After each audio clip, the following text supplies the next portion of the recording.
Salam damai sejahtera bagi kita semua. Saudara-saudara, seperti kita ketahui, akhir-akhir ini media sosial sedang ramai dengan berita tentang beberapa orang Kristen keturunan Tionghoa.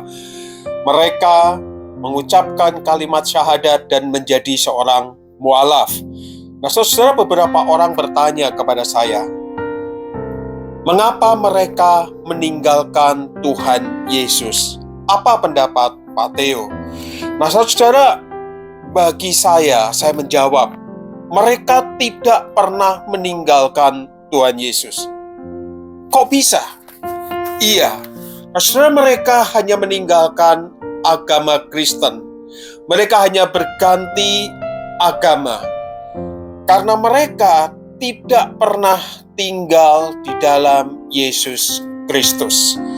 Saudara-saudara, mereka tidak pernah meninggalkan Tuhan Yesus sebab mereka sejak awal hanya beragama Kristen dan tidak pernah menjadi seorang murid Kristus. Seperti kita ketahui, seorang murid Kristus adalah seorang yang tinggal di dalam Kristus dan Kristus tinggal di dalam hidupnya. Dia seorang yang dimiliki oleh Kristus dan Kristus menjadi miliknya. Dia hidup di dalam kebenaran-kebenaran firman-Nya, dan firman Tuhan itu tinggal di dalam seluruh aspek hidupnya.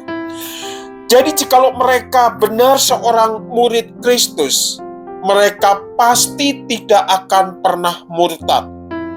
Tidak akan pernah meninggalkan Tuhan Yesus.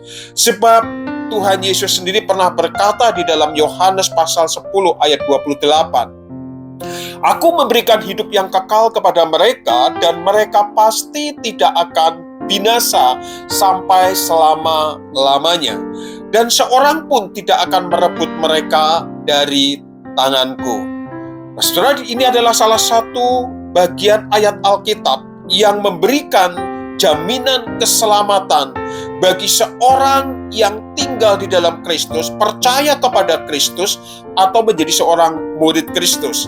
Di dalam Alkitab ada banyak sekali ayat-ayat yang menyebutkan bahwa seorang pun tidak akan pernah meninggalkan Tuhan Yesus Kristus jikalau mereka sungguh-sungguh percaya kepada Tuhan Yesus, menerima Tuhan Yesus sebagai Tuhan dan Juru Selamatnya.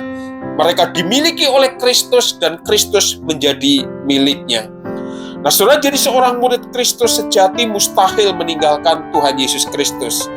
Jikalau ada seorang Kristen berpindah agama, karena memang sejak awal mereka bukan orang yang percaya dan menerima Tuhan Yesus sebagai Tuhan dan Juru Selamatnya secara pribadi. Saudara, dengan kata lain, mari dengan jujur kita memeriksa iman kita, memeriksa diri kita. Adakah sungguh aku orang yang dimiliki oleh Tuhan Yesus? Dan Tuhan Yesus adalah memiliki hidupku dan hidupku tinggal di dalam Kristus. Jikalau kita adalah seorang murid Kristus, maka sudah pasti apapun persoalan, masalah apapun yang menekan hidup kita, apapun yang ditawarkan dunia dengan segala kenyamanan dan kemewahannya, tidak akan pernah menggoda kita untuk meninggalkan Tuhan Yesus. Kiranya Tuhan Yesus memberkati kita semua dan menjaga iman kita sampai selama-lamanya. Amin.